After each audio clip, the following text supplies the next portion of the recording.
খবরের কাগজ খুললেই শুধু উল্টাপাল্টা নিউজ দেখা যায়। ভালো খবর তো দেখে আজকাল পাই না।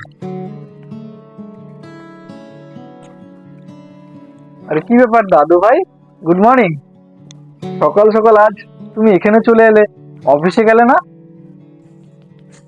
কি বলবো দাদু, তুমি আমাকে বলো। আসল কথা, বাড়ির জন্য আমি এত কিছু করি, কিন্তু বাড়ির লোক আমাকে কেউই দাম দেয় না। না বাবার কাছে আমার দাম আছে, না মার কাছে, না আমার বাড়ির বউর কাছে আমার দাম আছে।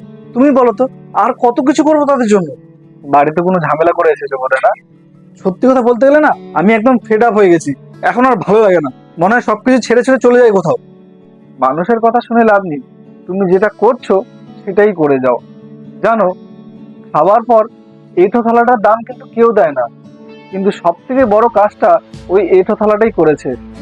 জানো কি, একজনের পেট অলরেডি ভরে দিয়েছে। বুঝতে পারলে তো? তুমি আজকে যে কর্মটা করে যাচ্ছ, সেই কর্মের দাম হয়তো সবাই দিচ্ছে না, কিন্তু একটা সময় আসবে সে বুঝতে পারবে যে তুমি তাদের জন্য কতটা করেছো। ওই কথাই আছে না, লোকে নাকি দাঁত থাকতে দাঁতের মর্ম বুঝে না, দাঁত চলে যাওয়ার পর বুঝতে পারে। চট করে মাথা গরম করে কোনো ডিসিশন করো না, তুমি তোমার কাজ করতে থাকো। দেখবে যারা আজ তোমায় ঘৃণা করছে না, তারাই কাল তোমার গুণগান করবে। আসল কথা, আমিও একজন পুরুষ, আর আমি ভুক্তভোগী। ওর জন্য তোমাকে আমি এই পৃথিবীর সত্যিটা জানাতে পারলাম। আর একটা কথা মাথায় রাখবে, কর্মই জীবন। যতদিন তোমার পকেটে টাকা আছে, ততদিন তোমার দাম আছে। যেদিন তুমি অকেজো হয়ে যাবে, সেদিন আর তোমার দাম কেউ দিবে না। সত্যি দাদু, তুমি আমাকে একটা সুন্দর উপদেশ দিলে আজকে। আমি এই জিনিসটা সবসময় আমার মাথায় রাখবো।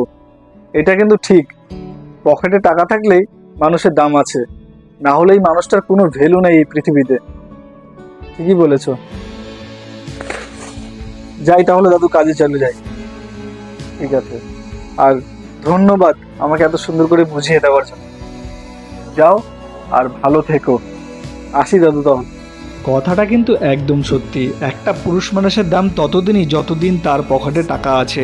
আমার কথাটা ঠিক না ভুল কমেন্ট সেকশনে অবশ্যই জানাবেন কিন্তু।